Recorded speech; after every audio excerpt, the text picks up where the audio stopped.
ساتوي پسرو وینو دا د شهیدانو کور دا د باتورانو کور دا د باتورانو. ننګرهار کې د نقلیه وسایطو او جنراتورونو د مصرفي نورمونو تثبیت پیل شوی. د ختیځون د معیار او کیفیت ریاست د نورمونو د تنظیم امریت د امیرالمؤمنین حفظه الله تعالی د اومې ګڼې فرمان د تطبیق په موخه ننګرهار د پوهنې ریاست د 9 اراده نقلیه وسایطو او 2 جنراتورونو د سون توکو مصرفي نورمونه په تخنیکي او مسلکي ډول تثبیت کړل. ننګرهار کې 425 مالدارانو ته حیواني خوراکه وویشل شوه.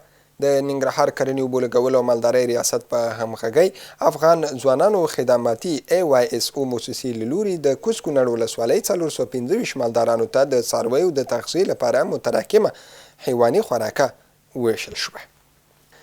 ننګرهار میشتې ولسونه وایي په دې وروستیو کې افغانۍ فلزي سکې لکه 1 ګون او 2 ګون په راکړه ورکړه کې هټیوال نه اخلي او د افغانستان بانک له مسؤلینو غواړي چې په راکړه ورکړه کې د فلزي سکو د چلښت لپاره ګړندي ګامونه واخلي. په ورته وخت کې د افغانستان بانک مسؤلین وایي په سوداګریزه راکړه ورکړه کې فلزي سکې د نورو بانکنوټونو په څیر د چلښت وړ دي او هیڅوک نشي کولی له اخیستو یې انکار وکړي. د ننګرهار افغان فوس اداره د دې ولایت مومندرې ولسوالۍ تورخم سیمه کې د بهرنیو چارو وزارت قونسلي خدماتو ترسره کولو په موخه څانګه پرانیزي.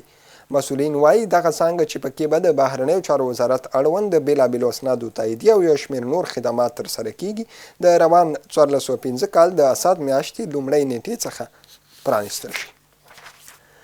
د بغلان په پل خمري ښار کې د کابل بلخ او کابل کندوز پر لوی لارو د دروازو د جوړولو چارې پیل شوي. د بغلان د والي ویاند فاروق خپلواک باختر اطلاعاتي اژانس ته ویلي چې دغه پروژه د ولایتي ادارې د پرله پسې هڅو په پایله کې د 7 میلیونه افغانیو په لګښت جوړیږي. د پل خمري ښاروال قاری نقیب الله محمدي په وینا دواړه عبوري دروازې به د 8 مترو په پلنوالي او 200 مترو په لوړوالي سره په معیاري ډول جوړې شي. او ننګرهار کې د طاعون ناروغۍ مخنیوي په موخه د واکسین کمپاین ترسره کیږي. د ننګرهار کرنې اوبو لګولو او مالدارۍ ریاست وایي د FAO په مالي همکارۍ جلالاباد ښار او 22 ولسوالیو کې 180,000 وړو شخوند وهونکو څارویو ته د طاعون ناروغۍ مخنیوي په موخه د واکسین کمپاین پیلیږي.